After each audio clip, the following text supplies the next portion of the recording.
Salut et bienvenue sur la chaîne La Révolution de ton intestin. Pour tous ceux qui ne me connaissent pas, je suis Mélanie, spécialisée dans les problèmes digestifs tels que le SI, donc le syndrome de l'intestin irritable, le syndrome du côlon irritable, le SIBO, Small Intestin Bacteria Overgrowth et le système nerveux. Mon objectif est de t'aider à retrouver une vie sans symptômes et à reprendre le contrôle de ton corps pour une vie plus sereine et libre. Bonjour à tous et bienvenue. Aujourd'hui, on va accueillir Doriane. Salut Doriane, comment ça va? Salut, ça va et toi? Ça va, merci beaucoup. Alors, Doriane est coach de vie énergétique, pardon. Alors, le sujet d'aujourd'hui, ce sera le lien entre la constipation et les émotions. C'est pour ça qu'aujourd'hui, je fais appel à toi, Doriane, parce que j'aimerais qu'on parle en profondeur des émotions qui peuvent causer, du coup, ou être responsables de notre constipation. Alors, je vais te laisser te présenter à la communauté, Doriane, si tu veux bien. Oui. Moi, je m'appelle Doriane, je vis en Bretagne et je suis coach de vie et énergétique. Donc, j'aide les femmes, je les accompagne en tout cas dans leur gestion émotionnelle liée à toutes sortes voilà, de problématiques. Je ne vais pas en citer une particulière parce qu'il y en a tellement. Euh, mais voilà. Et on a fait un lien avec la constipation déjà depuis quelques temps. On parle de deuxième cerveau, comme on disait Hein, tout à déjà fait. il y a plusieurs semaines de ça. Hein. Et, euh, et voilà, donc en fait, on va en parler pendant les prochaines minutes. Alors, j'aimerais d'abord un petit peu plus clarifier la constipation, car nous avons tous et entendu de différentes définitions de la constipation, et je voulais clarifier cela avant qu'on parle des émotions en profondeur avec Dorian. Donc, la constipation, en bref, contrairement à ce qu'on pense, il y en a plusieurs sortes. Donc, oui, aller à la selle tous les 2-3 jours est une forme de constipation. Mais le fait aussi d'y aller une fois par jour, ne pas se sentir satisfait à la fin ou sentir qu'on ne fait pas assez est aussi une forme de constipation. Donc, vraiment, la constipation peut toucher beaucoup de personnes. Elle entraîne avec elle certains symptômes comme des ballonnements, comme des douleurs abdominales.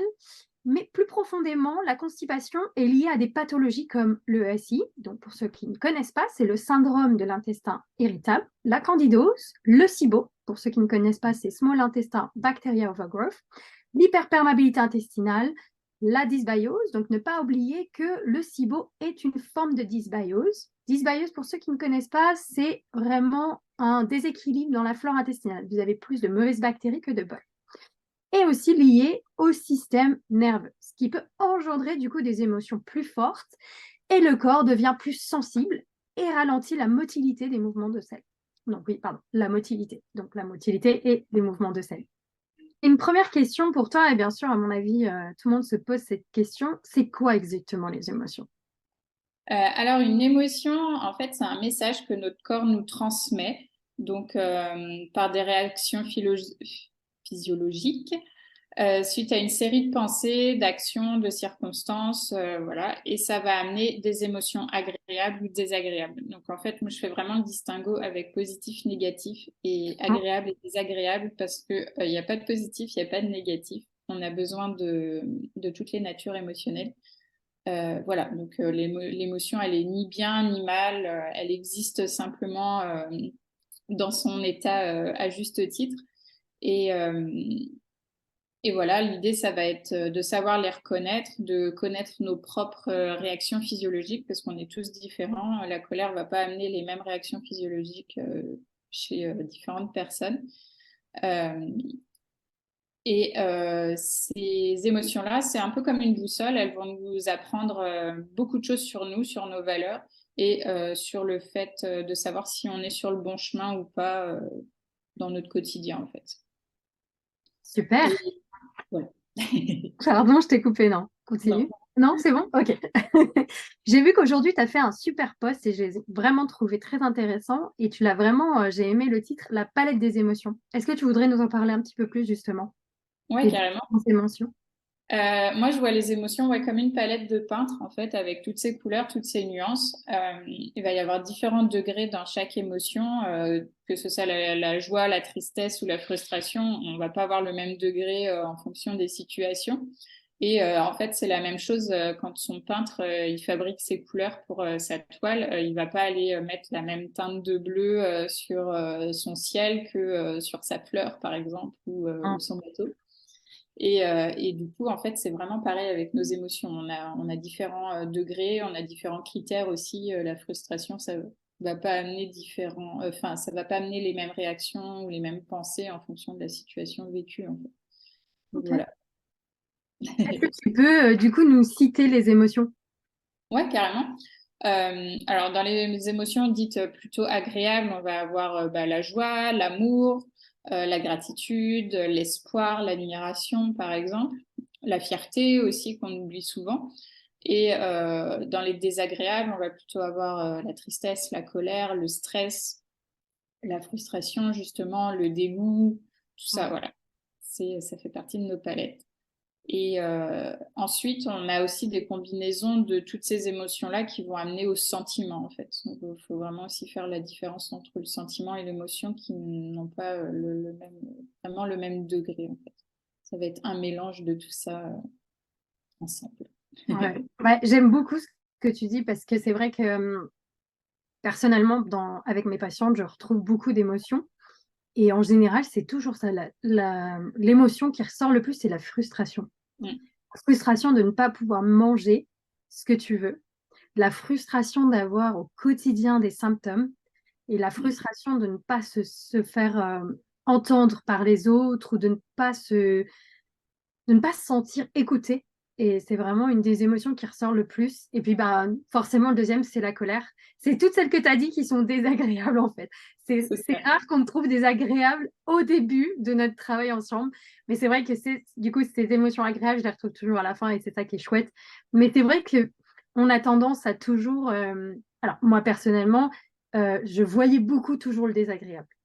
Ouais. Jusqu'au jour où je dis, il faut que je change mon vocabulaire, il faut que j'y mette plus de mots, d'adjectifs, parce qu'au final, je pense que c'est aussi des fois juste le vocabulaire qu'on a autour de soi ou le vocabulaire, à force qu'on se le dise, c'est un mécanisme qu'on se met en place et on se dit toujours les mêmes mots, quoi. C'est clair.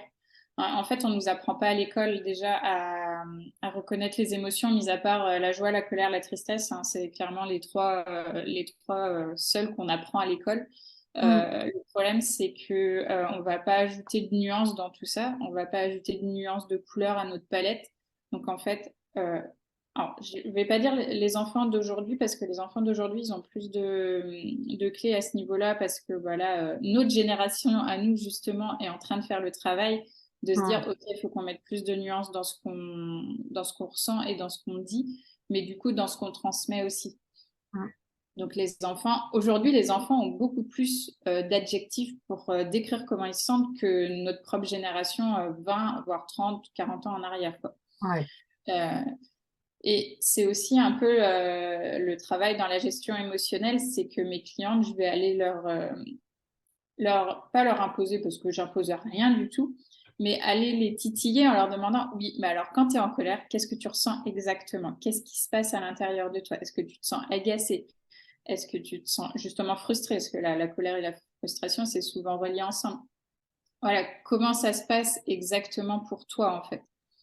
Et aller ajouter exactement beaucoup plus d'adjectifs, beaucoup plus de nuances dans ce qu'on ressent, bah déjà, c'est une première clé pour apprendre à gérer ses émotions, parce qu'on va être beaucoup plus à même de les communiquer par la suite et de comprendre le pourquoi du comment je ressens ça aujourd'hui. Tout à fait. Non, mais tout à fait. Et ce que tu me dis, ça me fait rebondir. Il me semble que tu es aussi, je suis praticienne en PNL, toi aussi, hein. Ouais, Ouais, je me aussi, disais ouais. moi. Et du coup, ça me fait penser quand j'utilise la PNL, donc j'utilise beaucoup le fonctionnement de la PNL. Pour ceux qui ne connaissent pas, c'est programme neurolinguistique. C'est vraiment utiliser le langage de la personne, les couleurs pour exprimer justement les émotions. Et ce que tu disais, cette palette, c'est vrai que quand je fais donc des formes de méditation PNL et j'oblige justement les gens à choisir des couleurs et à choisir du coup leurs adjectifs. Et je trouve ça fou parce que du coup, ce que tu dis, ça me rappelle vraiment la PNL et que oui, le fait de se forcer aussi des fois à réfléchir à ses adjectifs, à ses couleurs, ça peut débloquer des choses. Donc, ouais, ça me parle. Ça me Ouais, parle. ça va les forcer à l'écoute intérieure, en fait. Mm. Parce qu'on va aller, ok, qu'est-ce que je ressens là exactement? Alors, c'est plutôt ça, mais c'est un peu plutôt ça aussi. Alors, du coup, ça forme finalement cette émotion-là, mais avec plein de nuances à l'intérieur, plein de couleurs. Et pour ça, il faut s'écouter, en fait, et apprendre à détecter un peu les indices, en fait, que le corps nous envoie et que l'esprit aussi, dont on n'a pas forcément conscience à l'instant T, mais... Ah, mais totalement. Je sais que quand on se sent en colère, des fois, on a cette colère qui vient, la frustration qui vient, après le jugement parce qu'on se sent, euh, on sent que comment on réagit, c'est pas normal. Il y a tellement d'émotions qui se mélangent. Et comme tu t'as dit tout à l'heure, c'est comme une électricité, un éclair. Paf, elles arrivent, elles partent. Mais par contre, elles te laissent avec toute la merde derrière. C'est vrai que tu dois te dire, bon, allez, qu'est-ce que je vais faire? Comment je vais gérer ça maintenant? Et c'est vrai que le fait de se forcer à aller chercher, à écouter, à mieux comprendre, à pouvoir aussi mettre des mots, ça peut te trouver, ça peut t'aider à trouver les clés pour débloquer tout ça. Bah, complètement. Plus tu vas aller rechercher des indices et plus tu vas avoir des clés pour apporter des solutions par la suite. Ouais. C'est Donc, clair. tu es un peu comme un maître des clés, quoi. C'est ça. Il y a plein de portes et il faut juste trouver les clés pour les ouvrir et tester après ce qui marche et ce qui marche pas. On est tous différents. La colère chez moi, ça va pas représenter la même chose chez quelqu'un d'autre. Mais ça, c'est du fait de notre conditionnement aussi. On n'a pas la Ouais. même histoire, on n'a pas appris la gestion émotionnelle de la même façon. Moi, je vois dans mon quotidien, enfin, étant enfant, j'ai clairement pas appris à reconnaître mes émotions. En fait, c'est le fait d'avoir appris que j'étais hypersensible qui a fait que j'ai pu amener ce travail-là après par la suite. Mais sans ça, si j'avais pas fait le taf toute seule, de mon côté, j'en serais pas clairement pas là aujourd'hui. Et il y a encore beaucoup de travail à faire. On n'est pas encore au top du top et on le sera jamais de toute façon. La Faut perfection garder n'existe bien ça à pas. l'esprit, quoi. Mm. Ouais, la perfection n'existe pas de toute manière. Ah C'est ce qu'on non, recherche toujours, hein. Et justement, c'est le jour où on s'aperçoit que ça n'existe pas. Quand on dénue, on fait non, c'est pas possible. ça, J'ai cherché ça ça toute ma s'appelle vie, comment ça se fait? je sais plus quel nom ça porte, mais ça s'appelle quand on arrive en haut de la montagne de la stupidité, en fait. C'est un truc du dev perso. J'ai plus le nom de enfin, du schéma, mais en gros, quand tu arrivé, tu te crois invincible quand tu fais du dev perso, tu te dis, oh, voilà, c'est bon, j'ai tout appris, je connais tout et tout ça. Ouais. Tu arrives en haut de cette montagne et en fait, tu as un espèce de déclic qui se fait. Et là, tu dis, oh ouais, mais en fait, quand je me dis ça, je suis absolument pas humble. Et du coup, tu tombes, enfin, c'est vraiment l'image de la personne qui tombe dans la vallée de l'humilité, en fait, on appelle ça. Et en fait, tu prends une belle claque en pleine figure. Mais et tout à fait, hein. Et justement, il y a une expression là-dessus, non? Je sais plus de qui c'est qui dit que euh, ah, je l'avais au bout de la langue et elle veut plus sortir. L'expression qu'en gros, l'intelligence vient du fait que tu comprends quand tu comprendras qu'en fait tu ne connais rien. Il y a Ouais, c'est ça. je la transforme un petit peu, mais voilà, tu Ça, vois ce que je veux dire. c'est ça. J'essaie de la retrouver. On a une autre qui dit aussi la connaissance n'est pas le savoir, en Eh ben, je crois que c'est ça là peut-être, mais alors avec mes mots, je l'ai dit. fait. Ça veut dire la même chose. C'est un peu ça, c'est un peu ça. Du coup, moi, j'ai une autre question parce que du coup, je sais que quand on passe aux émotions, on pense au cerveau. Et on a tendance à se dire, le cerveau, c'est lui qui nous donne les émotions. Donc moi, j'aurais voulu savoir s'il y avait un lien ou une différence entre les deux. Alors, en fait, le cerveau, il a forcément un lien dans l'émotionnel, puisque avant de recevoir une émotion, il y a toute une chaîne, en fait, derrière. Euh, et en fait, c'est la chaîne, pardon, du système de la pensée, en fait. Ok. Il y a une circonstance qui est toujours neutre, tout le temps, tout le temps, tout le temps. Toute situation dans la vie, elle est neutre.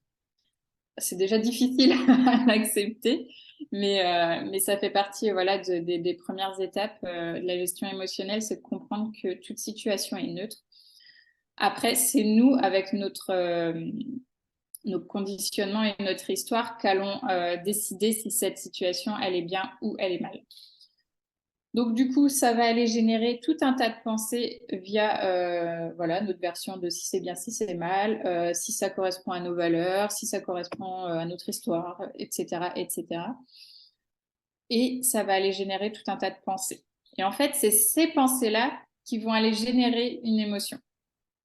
Donc, le cerveau a un grand travail là-dedans, puisque c'est lui qui génère toutes nos pensées, c'est lui qui a dans ses petits tiroirs tout le conditionnement de l'enfance et de l'éducation et tout ça, et notamment de l'émotionnel.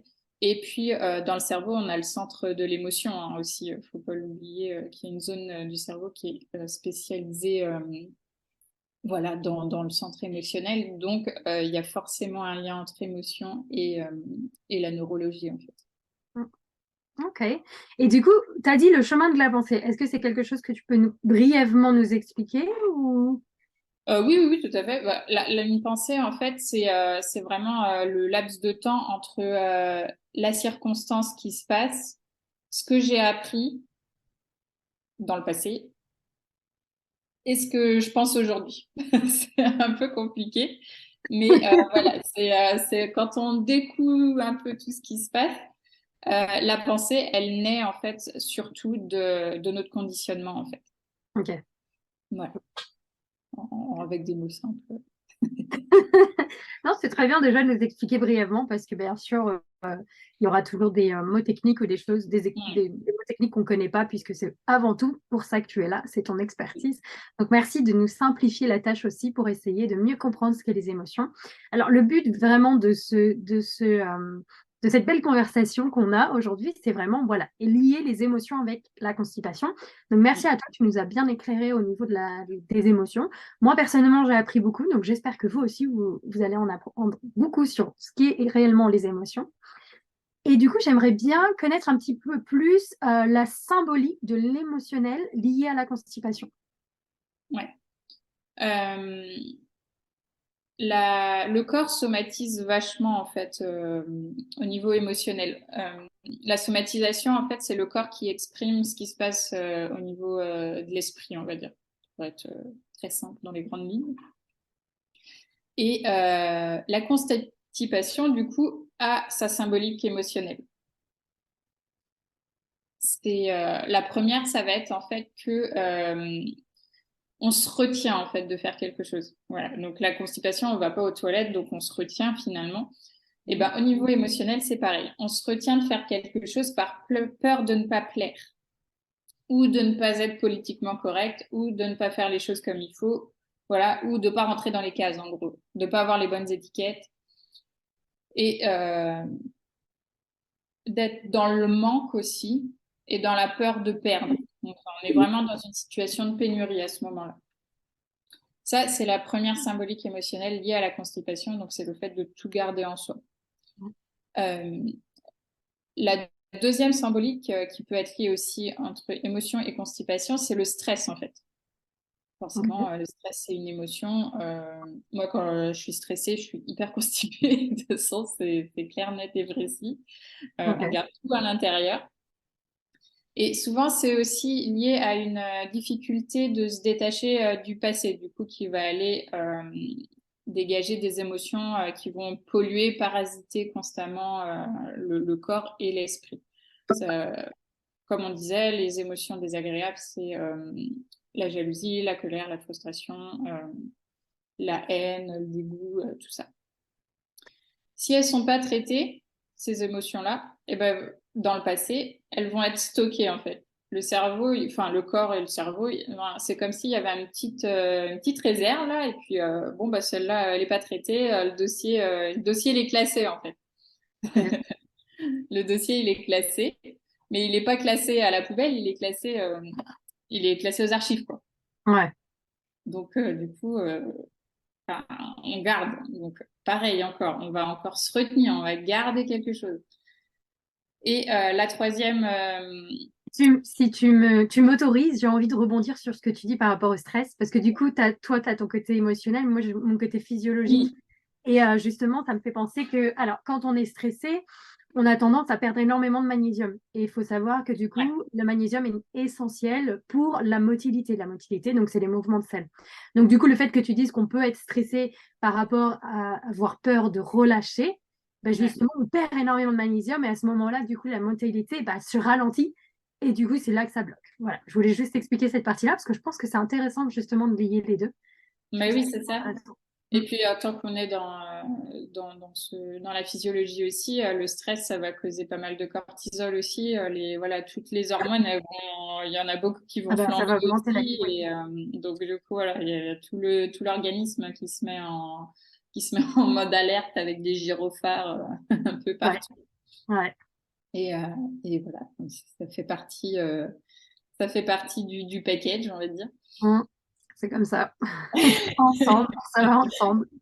C'est ça. Et la dernière symbolique émotionnelle qui est en fait, c'est presque la logique des deux premières, c'est de la difficulté à laisser aller ce qui doit être parti. C'est de laisser aller ce qui doit l'être. Pardon. Donc voilà, tant qu'on est accroché à ce qu'on veut pas laisser partir, ben en fait on va tout garder à l'intérieur et notamment au niveau de la constipation, là c'est pareil, hein, on va encore conserver Hum, davantage de choses. Mais en clair, c'est vraiment l'idée de perdre quelque chose en fait qui fait peur au niveau mental, on va dire. ok. Ok, bah c'est très intéressant et justement, il y a quelques points que j'aimerais lier. Par exemple, je sais que pour les enfants, aller à la selle, c'est une grande histoire. Et justement, j'imagine que du coup, toi, ça te parle quand je dis ça. Ouais. Bah, j'ai pas mal de cas autour de moi parce que je travaille aussi un petit peu en pharmacie, donc ça, ce, ce, ce Côté-là. profil-là d'enfant qui veut plus aller à la selle, je le vois régulièrement parce qu'en fait, bah, il y a la douleur déjà d'y aller. On veut y aller une première fois, ça marche pas. On y va une troisième fois, une quatrième, une cinquième fois, ça marche pas, ça veut pas. Et puis bah après, en fait, on va aller accumuler tout un tas d'expériences qui va faire que bah ça va déterminer notre niveau de confiance en soi en fait. Hum, Et chez l'enfant, ça crée un truc de ok, j'y arrive pas, donc j'y arriverai jamais en fait. Ça fait ouais. 5 fois que j'ai essayé, ça fait 6, 7 fois, ça ne marche toujours pas. Et puis j'ai mal, et puis voilà. Donc en fait, l'enfant, il va aller alimenter la machine de la confiance en soi. La confiance en soi, ça fonctionne en fait, c'est la capacité à faire des expériences. Hum. Plus tu vas faire quelque chose et plus tu vas avoir confiance en toi. Voilà, logique. Tu as tellement fait la vaisselle que maintenant tu sais que la vaisselle, c'est bon, tu as confiance en toi quand tu fais la vaisselle parce que tu sais la faire. Il n'y a aucun problème.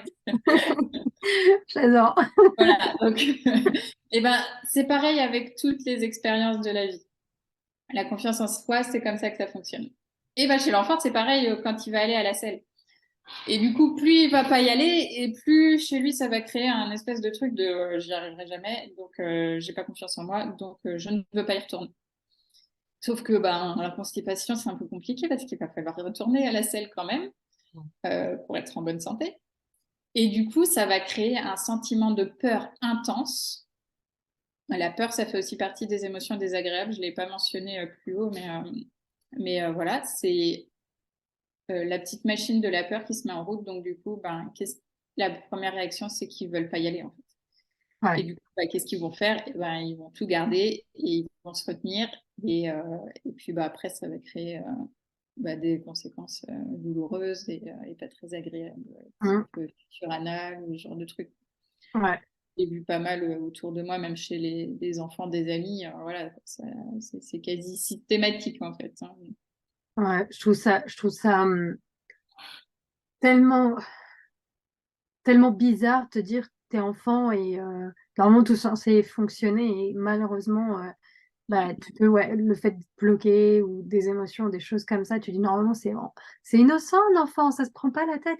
C'est vrai que maintenant de nos jours les enfants et moi je trouve ça bien après bon c'est un autre débat mais je trouve que les enfants maintenant ils ont la possibilité et ils s'autorisent à dire quand ils sont pas bien.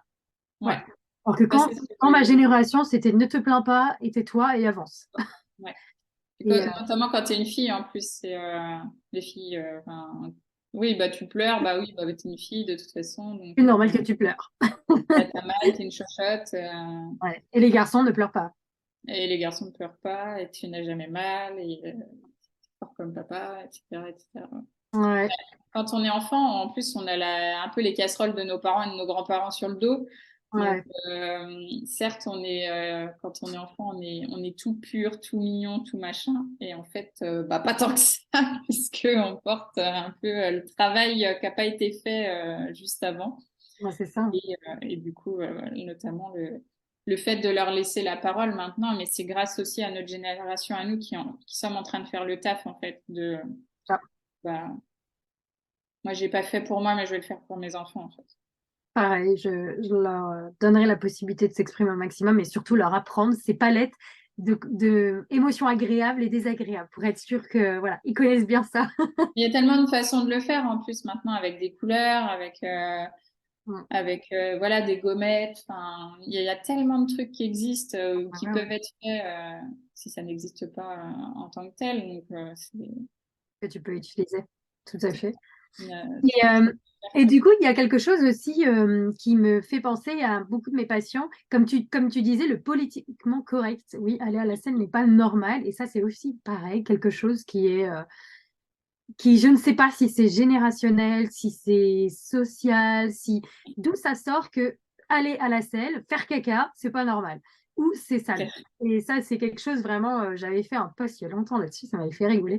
Et, euh, et justement, où j'expliquais que faire caca, c'était quelque chose de normal et ça fait partie comme manger, comme boire et on doit, c'est un besoin et il faut éliminer. Et c'est vrai que j'ai beaucoup, beaucoup de patients qui ont de la constipation parce qu'ils sont bloqués, parce qu'ils ne se sentent pas libres d'aller aux toilettes quand ils ont besoin, surtout au travail, parce que bah, tu as peur que ça fasse des ploufs, tu as peur de laisser des traces, voilà, t'as peur de tout ça et c'est vrai que ça peut créer beaucoup de blocages. Et justement, c'est des choses qui font partie aussi des raisons, des causes profondes Ah bah, de la c'est clair. constipation. Et c'est vraiment ce côté sociable qu'on a peur de, voilà, d'être jugé. Il y a des fois, il y a des gens qui me racontaient.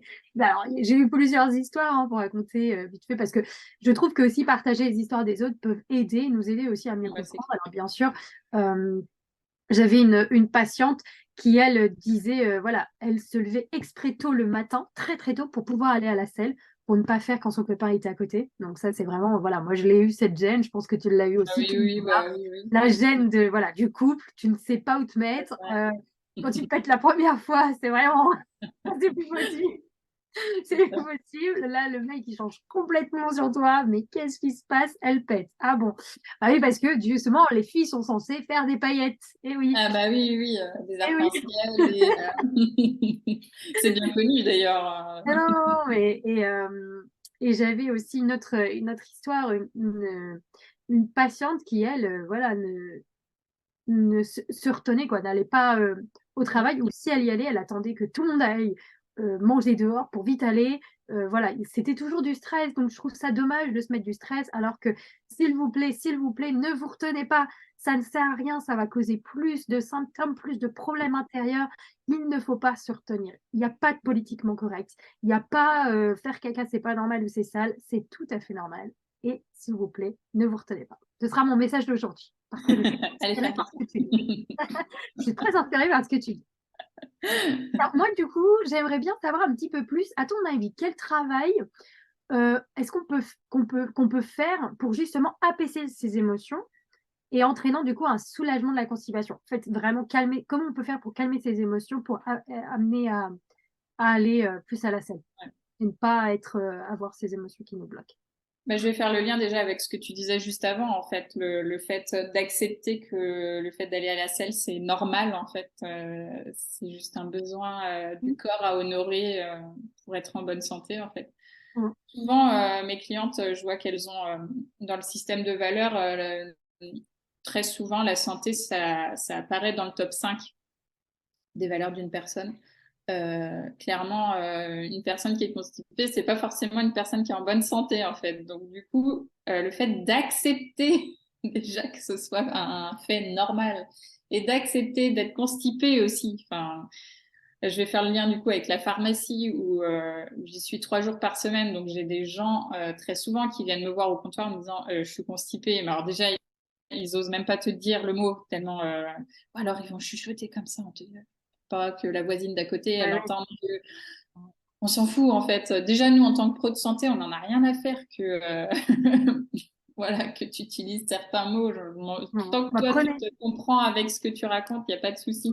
mais prenez exemple sur les enfants, hein. Combien de fois je suis au resto et j'entends le gamin dire à sa mère, Maman, j'ai envie de faire Mais voilà, caca. exactement. Enfin, c'est... Ok.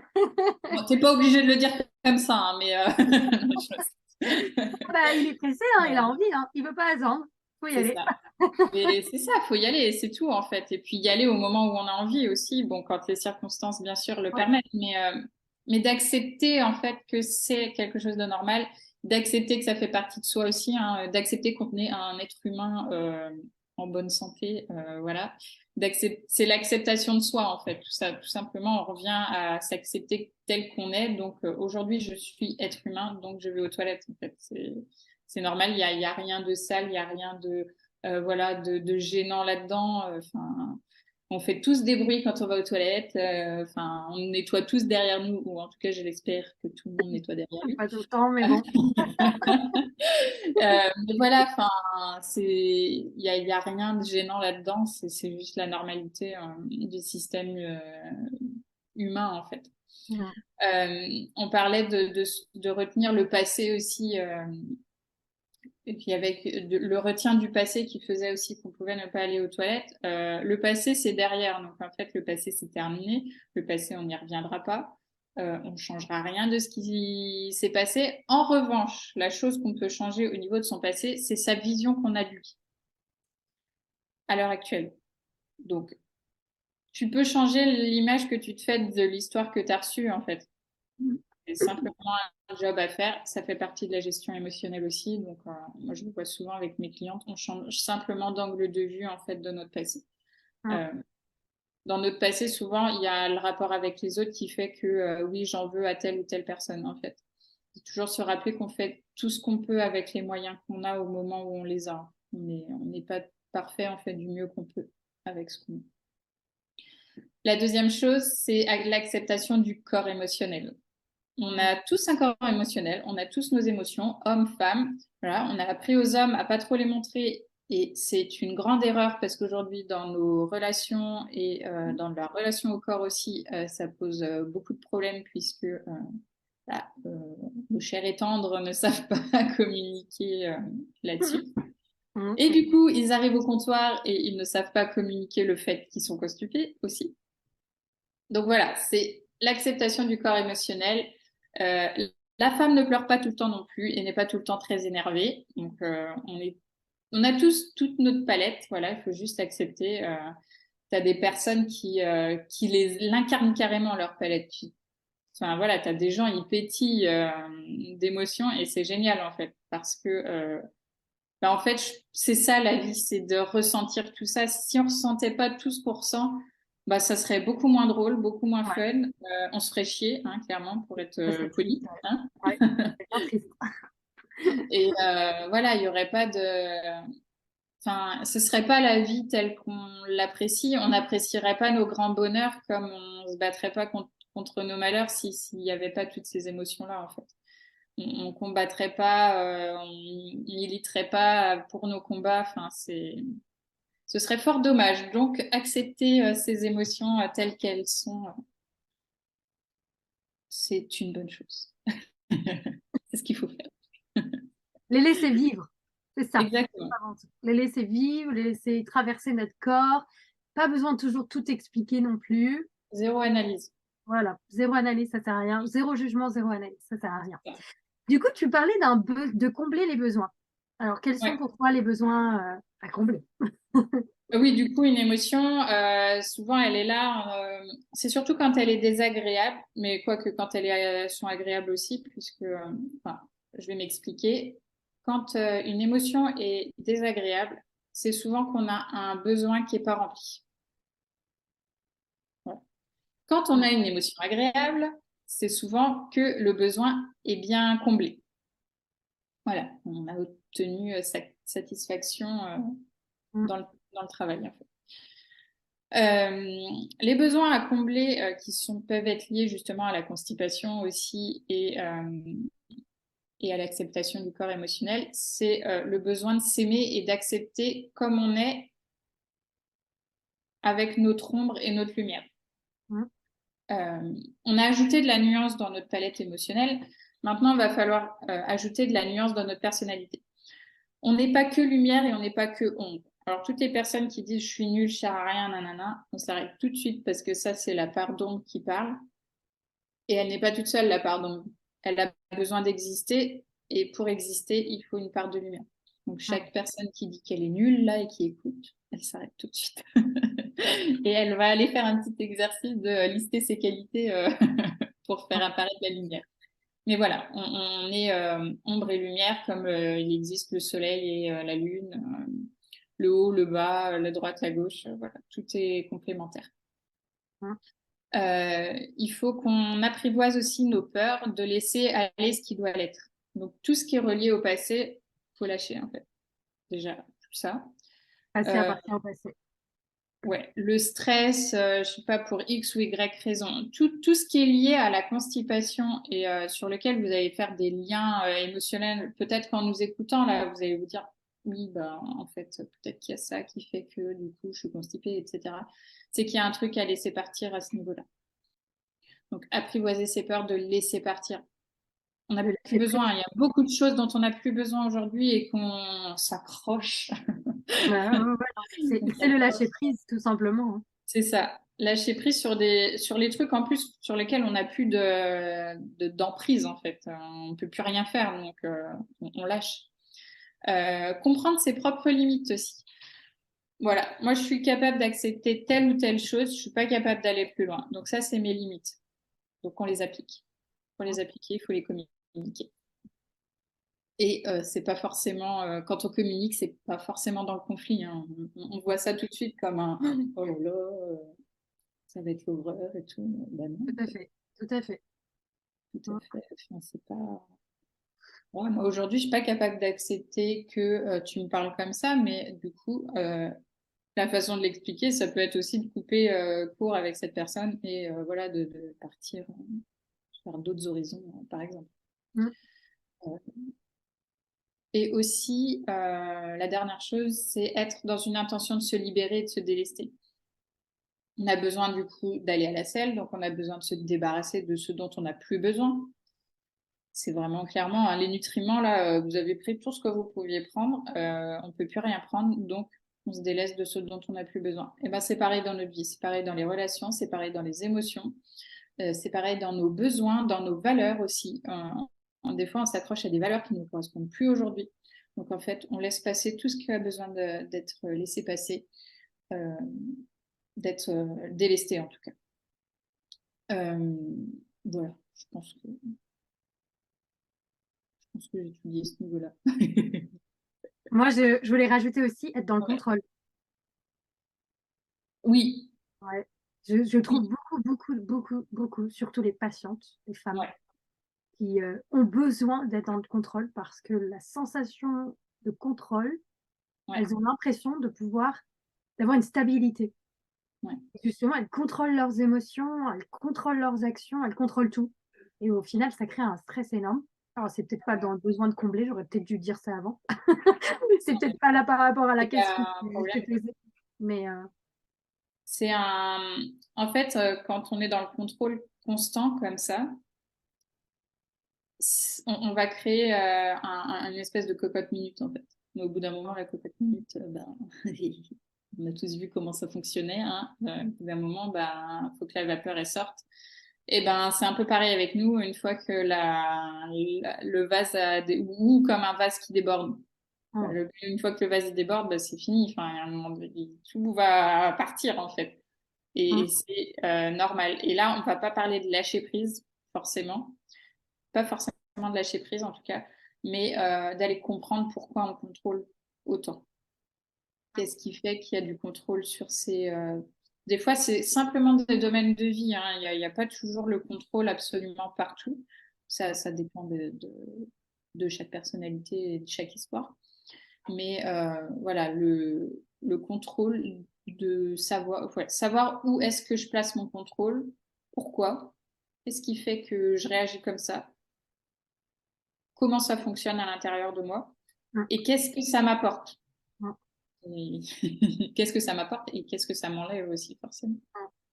Parce que des fois, d'être dans le contrôle, ça, ça empêche d'être dans le contrôle. Alors, je sais pas si vous allez comprendre ma Si, si, phrase si, comme si, ça, si, si, mais si.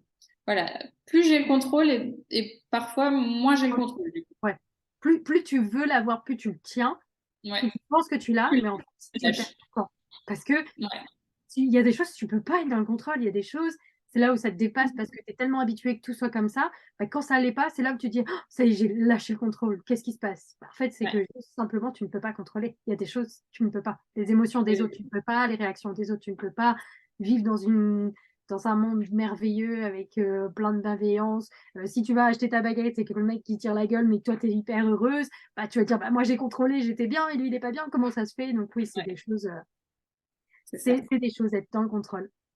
Et du coup, moi, je me dis, euh, personnellement, tu vois, pour vraiment essayer de mieux comprendre mes émotions, tout ça, je me suis posé des questions. Je me Ouais. suis posé des choses. Et justement, dans le cadre de constipation émotion, quel type de questions on pourrait se poser pour justement s'aider? Alors là, vous aurez besoin d'un petit carnet, d'un petit stylo et d'être au calme. Les questions d'introspection, comme je vais les amener là, il faut prendre le temps de les faire. Donc, c'est pas en s'asseyant 20 minutes et en répondant à toutes les questions que le taf il va se faire. C'est des questions qu'on peut se poser tous les jours pendant 2 ou 3 mois. La Vous aurez pas répétition. forcément la même réponse pendant les Mm, 3 mois. mm, Et c'est là que ça devient intéressant puisque du coup, on va pouvoir aller nuancer, encore une fois, dans nos couleurs, ce qui s'y passe. La première question à se poser, c'est de quoi j'ai peur pour moi. mm, On a vu que la constipation, finalement, ça concernait que nous, hein, la plupart du temps. Donc, de quoi est-ce que j'ai peur? Qu'est-ce qui se passe à l'intérieur de moi pour que je garde tout autant, tout ça? La deuxième question, ça va être quelle partie de mon passé me fait peur? Quelle partie de mon passé à laquelle je m'accroche?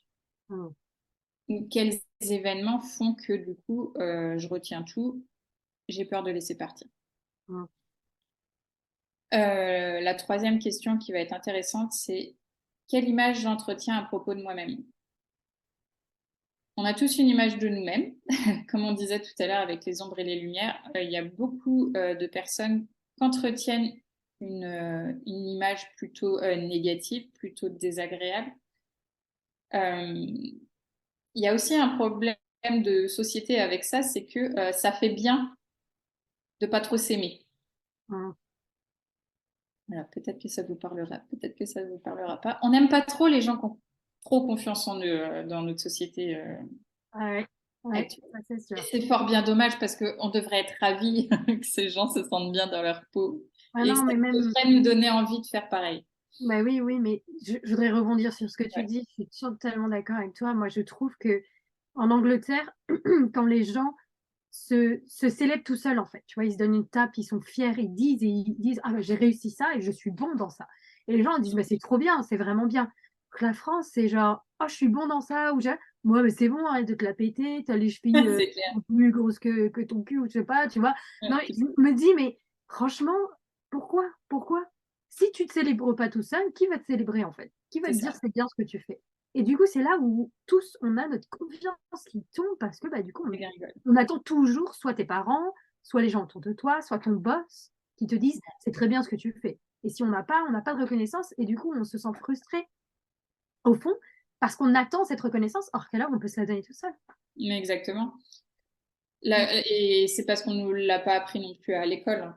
Faut À pas, l'école ou à la maison, je hein, ça pense, c'est vraiment ou à les la maison, vieilles ouais, générations. c'est Hein. clair. Dans l'éducation en général, on ne l'a pas appris en fait. Mm. Et on attendait la gommette verte de la maîtresse. Enfin, je sais Mm. pas, moi quand j'étais petite, c'était ça, hein.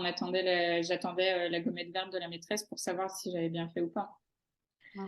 Et en fait, ouais, il y a vraiment ce système de société où sois pas trop bien, parce Mm. que sinon on t'aimera pas. Ouais, c'est Voilà. ça. Et du coup, ça crée quoi? Bah, j'ai une mauvaise image de moi pour que je m'aime, sauf que vu que j'ai une mauvaise image de moi, eh ben, je m'aime pas. Enfin voilà, cercle vicieux, quoi. C'est ça. Donc, quelle image j'entretiens à propos de moi-même? Et du coup, qu'est-ce que je peux faire pour l'améliorer aussi? Oh. Bah, déjà, en avoir rien à foutre des autres. J'ai envie de dire. Voilà, et ne pas attendre, voilà, il y a une émotion qui est hyper sympa à ressentir, ça s'appelle la fierté. Je sais pas Ouais. si vous connaissez, mais c'est cool. Elle est rare de nos jours, mais elle est C'est présente. ça. Mais vous avez tous fait un truc où vous êtes dit, ah, je suis trop fière de ce que j'ai fait et tout, j'ai réussi, ça fait des semaines ou des mois que j'essaye et tout ça. Moi, en ce moment, je me suis lancé le défi de faire des inversions enfin, sans me donner d'élan. Une inversion sans me donner d'élan. Ok. Et j'y arrive pas du tout. Mais c'est exactement de cette façon-là que je vais développer le système de reconnaissance et de fierté. C'est que plus je vais y aller, et même s'il y a des jours ça marche pas, c'est pas grave. Est-ce que Mais tu peux me donner plus de de refaire, détails? Ça pardon, consiste en quoi? Ça consiste en quoi? Désolée, je... c'est de faire le poirier sur les coudes sans se donner d'élan en fait. Donc en grimpant les J'étais pas fesses du tout. au-dessus des épaules et en levant les jambes. Ok, Voilà. je ne sais pas le faire non plus. Je savais le faire, il fut un temps, mais plus maintenant. Je suis trop grande, trop lourde, trop voilà. Et c'est pas grave en fait parce que je sais que j'y arriverai de nouveau déjà parce que le corps il a une mémoire et en plus parce que ça me donne l'occasion d'être fière de moi en fait de réussir quelque chose que je réussissais déjà avant. Alors que la plupart des gens se diraient ouais bah de toute façon j'y arrive plus, j'essaierai pas, nan, blablabla. Donc voilà, donnez-vous des défis en fait pour améliorer l'image que vous entretenez de vous-même. Sans ça, ça Et bougera très peu en fait. tout à fait. Et moi, j'ai envie de rajouter le journaling. Gratitude, Mm. gratitude, Ah mais gratitude. grave. Donner des gratitudes le matin, se donner des gratitudes le soir. Ouais. Ça, c'est des choses Intention et vraiment. gratitude, c'est Trop de gens qui ne connaissent pas cette technique. Et moi, des fois, je dis à mes patients, il faut le faire. Ouais, mais moi, je veux pas 10 minutes à m'écrire à moi-même. Mais alors, le jour où elles le font, oh, ça a tout changé. Là, c'est elles sont ça. hyper contentes. Au début, on ne le voit pas, hein, c'est pas une priorité. On ne comprend pas réellement l'impact que ça peut avoir parce qu'on n'est pas habitué à s'écrire à Non, soi-même. Mais une fois qu'on s'écrit à soi-même, c'est ça. ça change tout. Ça change Bah, tout. la gratitude, c'est une émotion agréable. Donc, en fait, sauf que c'est une émotion agréable fonctionne comme un muscle et ça Ouais. fonctionne que si on l'entraîne. Je crois qu'il y a une étude là-dessus, justement, qui a montré que le journaling de gratitude amène des émotions de satisfaction, mais de joie, et justement amène à avoir cette paix ou avoir ces émotions de joie. C'est ça. Il y a un livre, il y a Jonathan Lehman qui en parle beaucoup dans son livre Les antisèches du bonheur, je crois, ça s'appelle. Et il en parle beaucoup justement de l'effet que ça a sur l'organisme. Bah oui, Et, oui, c'est. parce qu'après, tu n'as même plus forcément besoin d'écrire aussi pour ressentir de la gratitude. Moi, Hein. c'est l'effet qui avait été le plus flagrant, c'est qu'en fait, il y a un moment donné, j'avais de la reconnaissance pour absolument tout ce qui m'arrivait. Pareil, pareil, pareil. Je vois, moi, c'est des fois, je m'étonne moi-même, mon cerveau me dit quelque chose, je fais, c'est surtout ça, c'est trop bien, donne-moi en plus. Ça fait trop du bien. Ah, mais complètement. De toute manière, il ne faut pas oublier que tout est possible. Il ne faut pas se limiter en disant je ne sais pas faire, alors je ne peux pas le faire. Non, Ça, c'est une croyance limitante. Tout est c'est ça. possible. Il suffit juste de répétition, répétition, répétition, répétition. Et ça, c'est des choses qu'on ne connaît pas. Ah On bah n'aime non. pas faire, on n'aime pas. Oh non, mais non, je l'ai essayé une fois, ça n'a pas marché. C'est que je suis pas douée pour. Bah non. Bah non. Mm. Il y a justement des études qui montrent que pour être expert dans un milieu ou un domaine, il faut au moins le pratiquer pendant 50 000 heures, je crois, quelque chose comme Ouais, ça. c'est ça. On va dire des choses, mais 50 000 heures. Donc les gens se disent, ah, lui, il joue super bien du piano, par exemple. Oui, mais il y a passé 50 000 heures, voire plus, tu vois. Mm. Je veux dire, tous les experts ont passé du temps dans leur expertise pour devenir des experts. Sinon, ils peuvent pas, ils sont pas nés comme ça avec le don. Voilà, c'est très rare de naître avec des dons. Donc, Mon conjoint qui fait du bateau, enfin qui travaille dans ce milieu-là, ça se compte en heures, ouais, le, enfin, la capacité à conduire. à évoluer dans la navigation. Ouais. Bon, Et bah, enfin, les pilotes d'avion, c'est comme ça aussi que ça fonctionne. bah voilà, c'est tout, hein. Et c'est bien la preuve que C'est la pratique, pratique, C'est pratique, la pratique. pratique et l'expérience. Enfin, accumuler de l'expérience et c'est ce qui fonctionnera aussi pour la constipation et la gestion émotionnelle.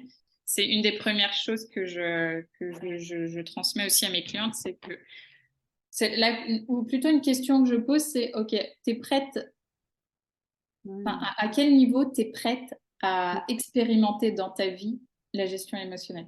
Ouais, ouais, Parce que je vais rien pouvoir faire pour toi si tu n'expérimentes pas dans ton quotidien soit les solutions ou ouais, même ne serait-ce que l'écoute intérieure qui demande énormément de temps à se mettre en place. ouais. Voilà, à partir de, ouais, à quel niveau tu as envie d'expérimenter. Ouais, non, mais complètement. Il y a beaucoup de gens qui cherchent la pilule magique ou la formule magique, hein. Ouais, il Quand n'existe il pas. faut travailler sur soi, c'est là où, ah bah non, bah au final, je suis peut-être me être malade. Il y a plein de Ouais. gens qui refusent parce Ah bah qu'ils ne oui, veulent oui. pas donner du temps ou parce qu'ils n'évaluent pas que le temps est aussi nécessaire. Ouais. Et des fois, on veut des choses trop vite, on a été habitué à ça, hein. Ah mais oui, C'est bah, on veut racine. tout de suite en fait. On, Mm. on est habitué à avoir tout de suite maintenant. Sauf que ça marche pas comme ça. Et il y a beaucoup de personnes qui préfèrent rester dans une zone de confort inconfortable que de Ouais. passer par des zones de peur et d'expérience. Mais ça, c'est ouais, les peurs et les angoisses qui bloquent, qui empêchent d'avancer Et pour d'avancer, de ça, grandir. il y a une dernière question qui fonctionne bien, c'est quelles sont mes limites et dans quelle mesure je les applique. Ok. Parce que les limites, elles peuvent être repoussées aussi. Mm. C'est pas parce qu'aujourd'hui je suis pas capable d'accepter ça ou de faire ci ou ça que demain ce sera pas possible. Ok. Et là, c'est aussi. Alors, l'écoute intérieure, c'est très bien, mais aussi, il faut mettre de la nuance. C'est que des fois, on se met un peu trop dans un cocon, et Mm. du coup, on va aller s'empêcher de faire plein de trucs.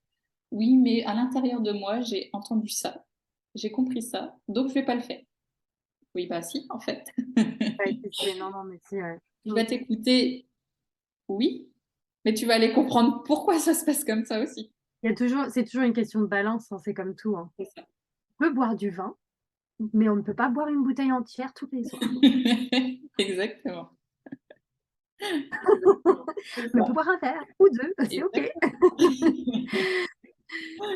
Et du coup, ça va être dans Du quelle coup, mesure on applique nos limites. Voilà, c'était les dernières. Ça fait ouais. un peu plus, ça fait une petite dizaine de questions, je pense, quand je les décortique un peu. Mais voilà, c'est des questions assez faciles et surtout prenez le temps, hein. Ça se compte en semaines, hein. Du coup, j'aimerais finir cette interview avec tes conseils. As-tu des conseils pour nous aider à se libérer? As-tu des conseils à partager? Oui. Du coup, ça va être un petit résumé un peu de tout ce dont on a parlé. Euh, Hein. mais la première chose, c'est d'accepter en fait.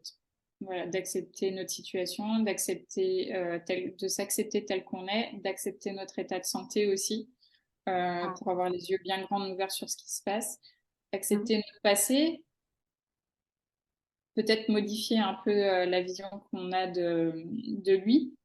mm, Et voilà, d'être dans l'acceptation, ça prend énormément de temps. On n'accepte pas qui on est d'un claquement de doigts.